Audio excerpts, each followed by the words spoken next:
12 वर्ष हो गए थे तब संत गरीबदास जी महाराज जी का जन्म हुआ था।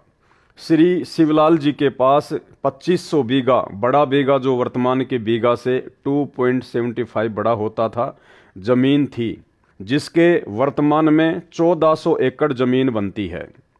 उस सारी जमीन के वारिस श्री बलराम जी हुए तथा उसके पश्चात उनके इकलौते पुत्र संत गरीबदास जी उस सारी जमीन के वारिस हुए। उस समय पशु अधिक पाले जाते थे, लगभग 150 गौवें थी। बलराम जी रखते थे। उनके चराने के लिए अपने पुत्र गरीबदास जी के साथ अन्य कई चरवा, पाली, गवाले किराए पर ले रखे थे। वे भी गौवों को खेतों में चराने के लिए ले जाया करते थे।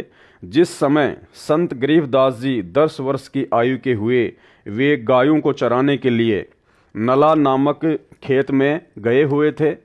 फाल्गुन मास को सुदी द्वादशी के दिन लगभग 10 बजे परम अक्षर ब्रह्म एक जिंदा महात्मा के वेश में मिले, कंवारी गाय का दूध पिया। जिंदा वेशधारी परमात्मा से गवालों ने दूध पीने का आग्रह किया तो परमेश्वर ने कहा कि मैं कंवारी गाय का दूध पीऊंगा। गरीबदास बालक ने एक बछिया जिसकी आयु 1.5 वर्ष की थी, जिंदा बाबा के पास लाकर खड़ी कर दी। परमात्मा ने बछिया की कमर पर आशीर्वाद भरा हाथ रख दिया। बछिया के स्तन लंबे लंबे हो गए। एक मिट्टी के 5 किलोग्राम की क्षमता के पात्र को बछिया के स्तनों के नीचे रखा। स्तनों से अपने आप दूध निकलने लगा। मिट्टी का पात्र भर जाने पर दूध निकलना बंद हो गया। पहले जिंदा बाबा ने पिया, शेष दूध को अन्य गवालों को पीने के लिए कहा तो जो बड़ी आयु के गवाले संख्या में 10-12 थे, कहने लगे कि बाबा जी, कंवारी गाय का दूध तो पाप का दूध होता है, हम नहीं पिएंगे। दूसरे, आप न जाने किस जाति के हो, आपका झूठा दूध हम नहीं पिएंगे। तीसरे, यह दूध आपने जादू जंत्र करके निकाला है, हम पर जादू जंत्र का कुप्रभाव पड़ेगा।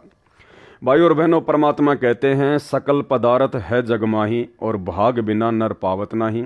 तो इन आत्माओं के भाग्य में वो परमेश्वर जी का, जिसको वो झूठा दूध समझ रहे थे, वो अमृत दूध इनके भाग्य में नहीं था। यह कहकर जिस जांडी के वृक्ष के नीचे बैठे थे वहां से चले गए। दूर जाकर किसी पेड़ के नीचे बैठ गए। तब बालक गरीबदास जी ने कहा कि हे बाबा जी, आपका झूठा दूध तो अमृत है, मुझे दीजिए।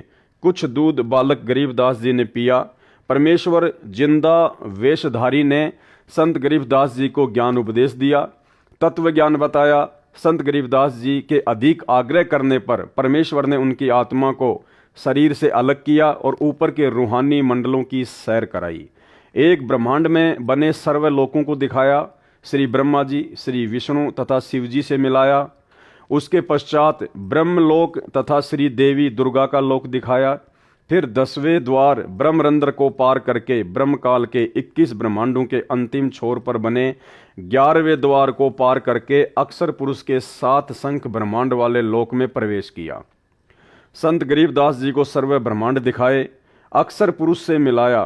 पहले उसके 2 हाथ थे, परंतु परमेश्वर के निकट जाते ही अक्षर पुरुष ने 10,000 हाथों का विस्तार कर लिया, जैसे मोर पक्षी अपने पंख को फैला लेता है। अक्षर पुरुष को जब संकट का अंदेशा होता है तब ऐसा करता है, अपनी शक्ति का प्रदर्शन करता है। क्या कह रहे हैं परमात्मा? जब 7 शंख ब्रह्मांडों के स्वामी अक्षर पुरुष को भी संकट का अंदेशा होता है, जब उसको भय लगता है, तब ऐसा करता है, अपनी शक्ति का प्रदर्शन करता है।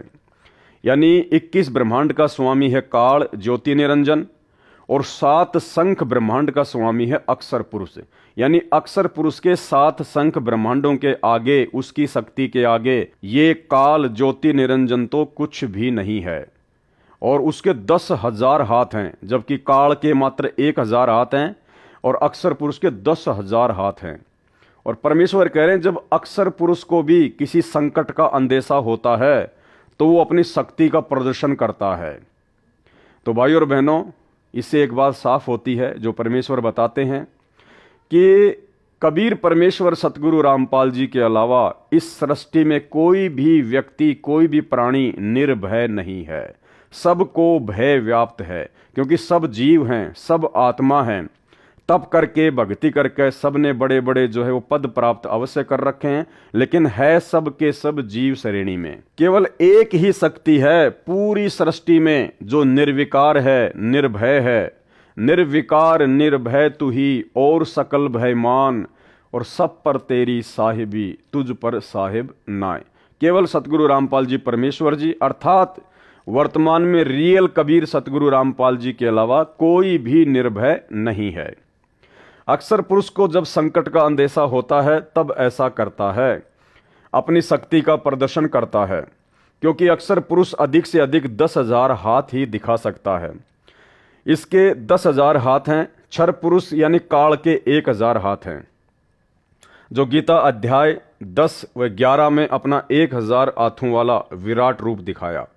गीता अध्याय 11 श्लोक 46 में अर्जुन ने कहा कि हे सहस्त्र बाहु, अर्थात 1,000 भुजाओं वाले, अपने चतुर्भुज रूप में आइए। संत गरीबदास जी को अक्सर पुरुष के 7 संग ब्रह्मांडों के भेद बता व आंखों दिखाकर परमेश्वर जिंदा बाबा 12वें द्वार के सामने ले गया, जो अक्सर पुरुष के लोक की सीमा पर बना है, जहां से भंवर गुफा में प्रवेश किया जाता है। जिंदा वेशधारी परमेश्वर कबीर जी ने संत गरीबदास जी को बताया कि जो 10वां द्वार ब्रह्मरंध्र है वह मैंने सतनाम के जाप से खोला था।